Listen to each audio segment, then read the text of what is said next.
চ্যানেলটি সাবস্ক্রাইব করে বেল আইকনে ক্লিক করে আমার সাথেই থাকো। আজ আমি আমার ছেলের এক বন্ধুর সাথে আমার কি হয়েছিল সেই গল্প তোমাদের সাথে শেয়ার করব। আমি নিশি, পুরো নাম নিশি খান্না। আমার ছেলের নাম অর্জুন, আর যাকে নিয়ে গল্প বলবো সে হচ্ছে আমার ছেলের বন্ধু জর্দিকে নিয়ে। অর্জুনের বাবা ছিল না, ও যখন ছোট তখন পরলোক গমন করে। আমি আরও একা থাকতাম। আমি সেলাইয়ের কাজ করতাম আর তা দিয়ে সংসার চলতো। এখন আমার বয়স 40, সাধারণ মধ্যবিত্ত বাঙালি বিধবা নারী, যথেষ্ট রক্ষণশীল। জর্দির সাথে সেই ছোটবেলা থেকেই খাতির ছিল আমার। ছেলের মতোই দেখতাম, ও আমাকে মায়ের নজরেই দেখতো। একদিন আমাদের বাসায় জর্দি আসলো, ও কলিং বেল দিল। আমি দরজা খুললাম, বললাম কেমন আছিস? আন্টি ভালো। অর্জুন কই? ও তো মামার বাড়ি গেছে আজ সকালে। ও আন্টি, আচ্ছা তাইলে আসি। এই দাঁড়া, ভর দুপুরে এলি, একটু বস, দুপুরের খাবার খেয়ে যা। না আন্টি থাক, পরে এক সময়। আরে আয় তো, অর্জুন নেই, বাসা একা পড়ে আছে, তুই থাকলে আমারও একটু সময় কাটবে। আন্টি ঠিক আছে, কিন্তু বাড়িতে বলে আসিনি। আমি তোর মাকে ফোন দিচ্ছি, তুই আয়। ও ভেতরে ঢুকলো, তারপর সোফায় বসলো। আমি বিস্কুট আর কলা খেতে দিলাম। পাশের সোফায় বসে বললাম, বাসায় মা ভালো আছে? ও বলল হ্যাঁ আছে। পড়াশোনার কি খবর? আন্টি চলছে মোটামুটি। ছোটবেলা থেকেই অর্জুন তোর সাথেই থাকে, একটু খেয়াল রাখিস।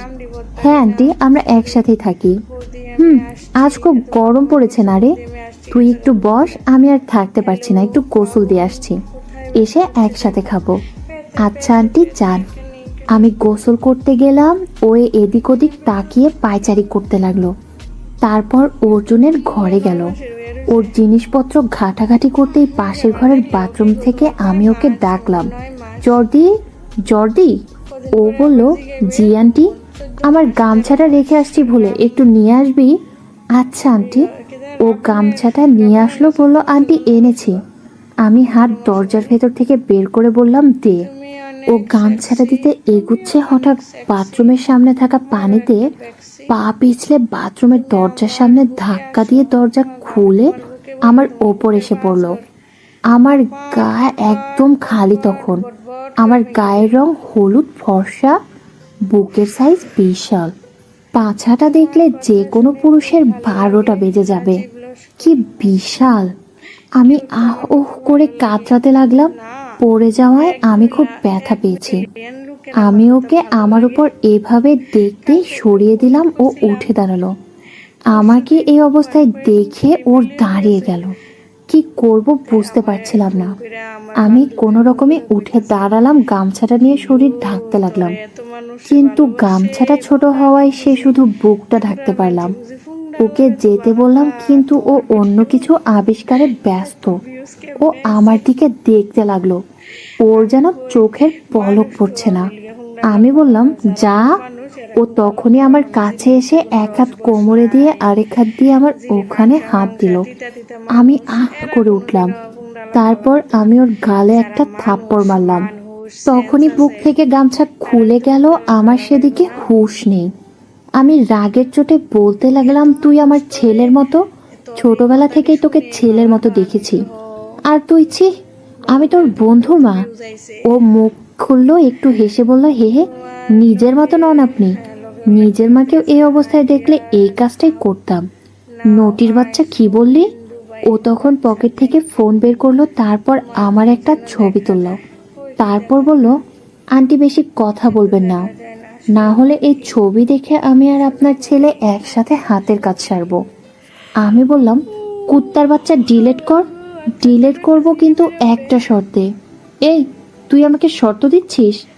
ও তখন আমার কোমরে আবার হাত দিয়ে আরেক হাত দিয়ে হাতাতে লাগলো।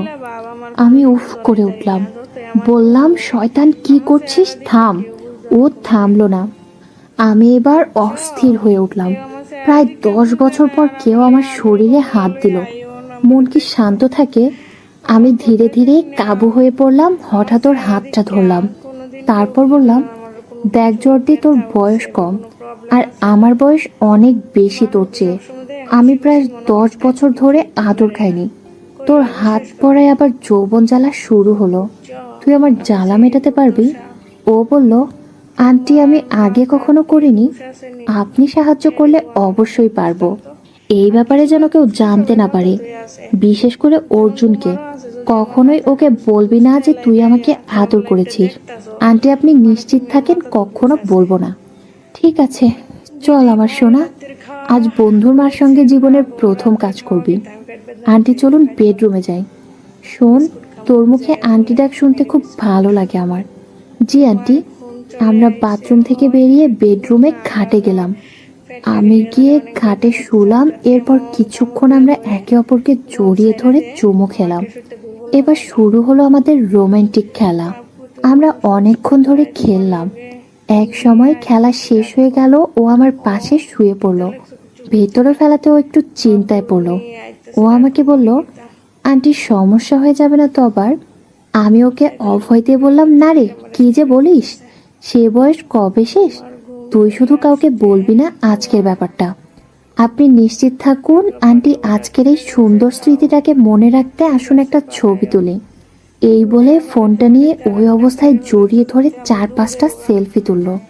তারপর ও আর আমি বাথরুমে গিয়ে গোসল করলাম একসাথে। এরপর একসাথে দুপুরের খাবার খেলাম। তারপর কিছুক্ষণ রেস্ট নিলাম। ও আমাকে বলল, আন্টি যাই তাহলে, বাসায় মা টেনশন করবে। আমি বললাম, আমি তোর মাকে ফোন দিয়ে বলে দিচ্ছি তুই আজ এখানেই থাকবি। আমি ওর মাকে ফোন দিয়ে বললাম, হ্যালো রিনি, কেমন আছিস? হ্যাঁ, আজকে তোর ছেলে আমার বাসায় থাকতে হবে। না মানে আজ অর্জুন বাসায় নেই, তাই একা। হ্যাঁ আচ্ছা, বাসায় আসিস এক সময়। তারপর আমি আর জর্দি দুপুরে একসাথে জড়িয়ে ধরে ঘুমোলাম। রাতেও থাকলাম। রাতেও আরেক দফা আমরা রংলীলা চালালাম। রাতে আরেক দফা করার পর সকালে নাস্তা করেও বেরিয়ে গেল। যাওয়ার সময় আমি বললাম, শোন জর্দি, কালকে যা ছিল তা শুধু আমার আর তোর মধ্যেই। তুই ছোট মানুষ, তোর একটা ভবিষ্যৎ আছে। বড় হয়ে বিয়ে করবি, সুস্থ জীবনযাপন করবি। তাই বিষয়টা আমি এখানেই শেষ করতে চাচ্ছি। ও বলল, আন্টি আমি বুঝতে পারছি সবকিছু হঠাৎের মাঝে হয়ে গেছে। আমিও বিষয়টা এখানে ক্লোজ করতে চাচ্ছি। আমার সোনা ছেলে। বলে ওর কপালে একটা কিস দিয়ে বললাম, আচ্ছা যা, আসিস আবার একদিন। আচ্ছা আন্টি। ও আমাকে বিদায় জানিয়ে বাড়ি ফিরল সেদিনের মতো। 2 দিন পর অর্জুন বাড়ি ফিরল। সবকিছু আগের মতোই চলছিল। ওরা দুইজন নিয়মিত আড্ডা দিত। সেদিনের সবকিছু আমি প্রায় ভুলে গিয়েছিলাম। এরপর একদিন প্রাইভেট শেষে বাড়ি ফেরার পথে বাগানের কাছে অর্জুনকে ওর ফোনটা দিল। কিন্তু ফোন দেওয়ার পরই ঘটলো আমার জীবনের আজ পর্যন্ত ঘটা সব থেকে বিব্রতকর ঘটনা। ফোনের ভেতর ছিল আমার আর জর্দির সেই সেলফিগুলো। ও ওগুলো ফোন থেকে সরাতে ভুলে গিয়েছিল। অর্জুন দেখে ফেলল। ওর কাছে আমরা খেয়ে গেলাম। অর্জুন দেখার পরই ছবিগুলো দেখিয়ে ওকে বলল, জর্দি এগুলো কি? ও বলল, না মানে অর্জুন দোস্ত। অর্জুন বলল, তুই আমার মার সাথে এটা কিভাবে করতে পারলি? শোন, অর্জুন মানে যা কিছু হয়েছিল দুইজনের মধ্যে মিউচুয়ালি হয়েছিল। অর্জুন কিছুক্ষণ চুপ করে থাকলো, কিন্তু সেটা বেশিক্ষণ স্থায়ী হলো না। অর্জুন উঠে এসে ওর গলা ধরে গালে কিছুক্ষণ চড় মারলো। ও প্রতিরোধ করার আগেই অর্জুন বলল, মাদারচোদ, তুই আমার মাকে এটা কিভাবে করলি? দেখ, এবার আমি তোর মাকে করে বদলা নেব, তুই শুধু দেখ। অর্জুন সাইকেল নিয়ে বেরিয়ে গেল ওখান থেকে। জর্দি বুঝতে পারলো ও ওদের বাসায় যাচ্ছে। বন্ধুরা, এরপর কি হলো তা জানতে পরের পর্বে চোখ রাখো। আজ এই পর্যন্তই। কেমন লাগলো আজকের গল্প তা কমেন্টে জানাও। আমি আপনাকে ভালোবাসি, আমিও আপনাকে ভালোবাসি।